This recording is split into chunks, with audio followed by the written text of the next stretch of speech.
Memasuki awal Desember, menjelang Hari Raya Natal dan Tahun Baru 2025-2026, harga komoditi seperti sayuran, daging, dan ikan di Pasar Baru Atemua masih tetap stabil. Hanya tomat dan cabai yang sedikit mengalami kenaikan.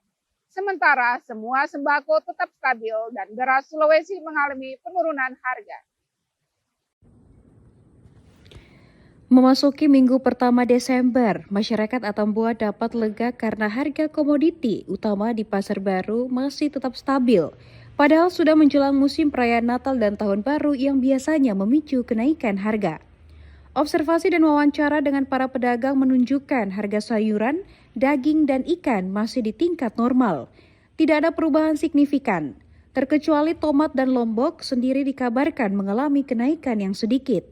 Seperti harga barang ya kalau saat hari dekat hari raya begini kan kadang naik. Untuk sekarang belum ada, masih normal semua. Berarti semua masih stabil. Dekat di sini lombok aja. Habis sudah. Itu 1 kilo bisa mencapai berapa? Bisa sampai 90. 90 per Ya, kilo. paling naik, paling mahal 90. Sayuran seribu. Satu ikat kecil begini 1.000.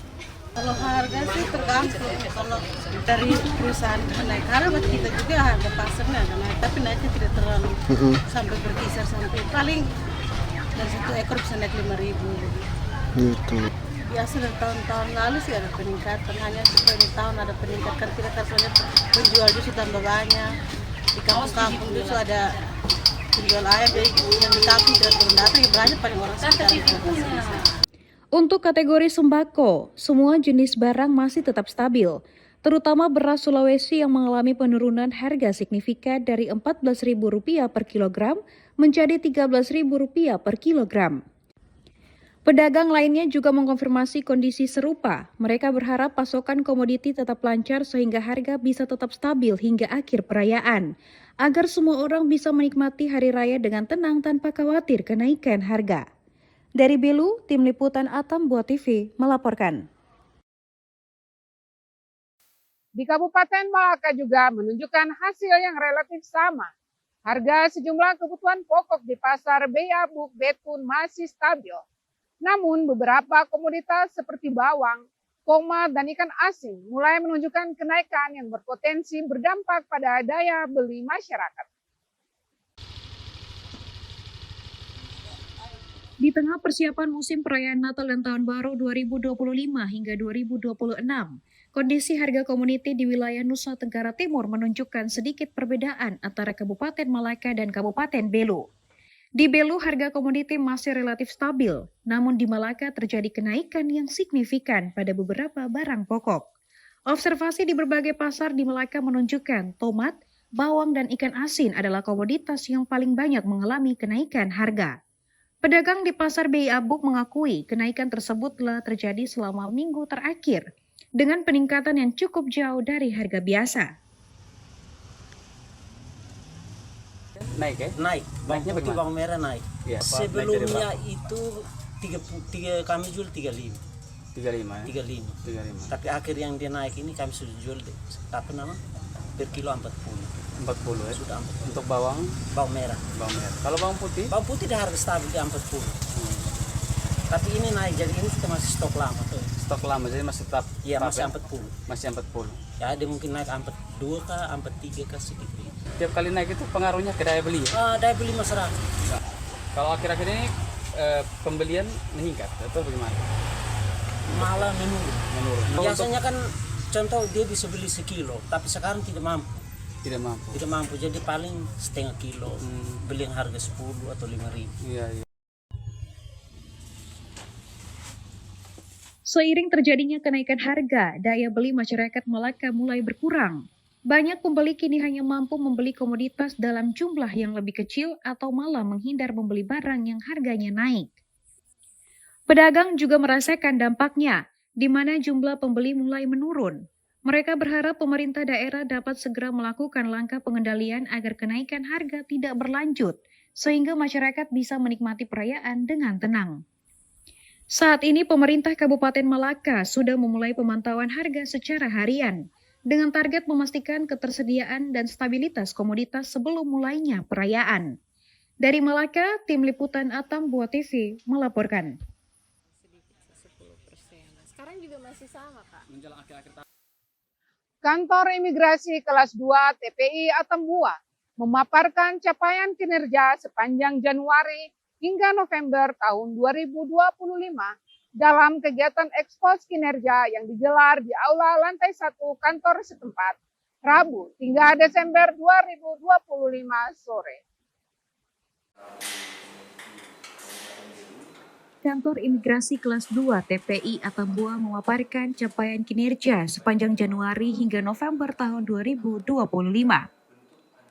Sepanjang Januari hingga November 2025, Imigrasi Atambua telah menetipkan 7.849 dokumen perjalanan, terdiri dari 7.255 paspor dan 594 PLB.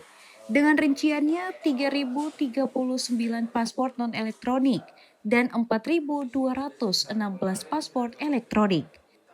Meski penerbitan paspor non-elektronik dihentikan sejak September 2025, Imigrasi Atambua tetap menerbitkan 318 paspor non-elektronik melalui diskresi khusus untuk masyarakat perbatasan dengan biaya PNBP Rp350.000. Kenaikan signifikan juga tercatat pada bulan November, Rp597 juta naik menjadi 11% dari Oktober. Evaluasi ini penting untuk melihat progres, efektivitas program, serta dampak keberlanjutan dari seluruh rangkaian pelayanan dan pengawasan keimigrasian. Kepala Imigrasi Kelas 2 TPI Atambua Putu Agus Eka Putra menegaskan bahwa capaian ini merupakan hasil kerja kolektif seluruh pegawai, dukungan masyarakat serta sinergi dengan TNI Polri, pemerintah daerah, dan pemangku kepentingan lainnya. Di atas 91,90% dari pagu yang direalisasikan, di mana pagu yang kami punya sepanjang tahun 2025 adalah 14,4 miliar yang sudah terserap dengan realisasi anggaran hingga hari ini adalah 13,3 miliar. Ada kurang lebih gap sebesar 1,1 miliar dikarenakan pelaksanaan kegiatan masih belum terlaksana sepenuhnya hingga akhir periode. Yang kedua, terkait dengan layanan dokumen perjalanan Republik Indonesia dan visa, itu layanan yang terus tumbuh dan berkembang, di mana penerbitan dokumen perjalanan Republik Indonesia yaitu paspor dan pas lintas batas dari bulan Januari hingga November mengalami pertumbuhan yang positif terhitung sebanyak 7.849 dengan rincian 7.255 paspor dan 594 pas lintas batas. Hingga akhir November 2025 ini kami telah menerbitkan sebanyak 3.039 paspor non-elektronik dan 4.216 paspor elektronik. Dari seluruh indikator kinerja November 2025 tidak hanya melampaui capaian Oktober, tetapi juga memperkuat akumulasi tahunan yang sangat positif. Target PNBP yang terlampaui sebelum masuk Desember menjadi catatan prestasi tersendiri bagi Imigrasi Atambua. Dari Belu, tim liputan Atambua TV melaporkan. Informasi tadi menjadi penutup jumpa kita kali ini. Saksikan terus Baita Belu di jam dan hari yang sama.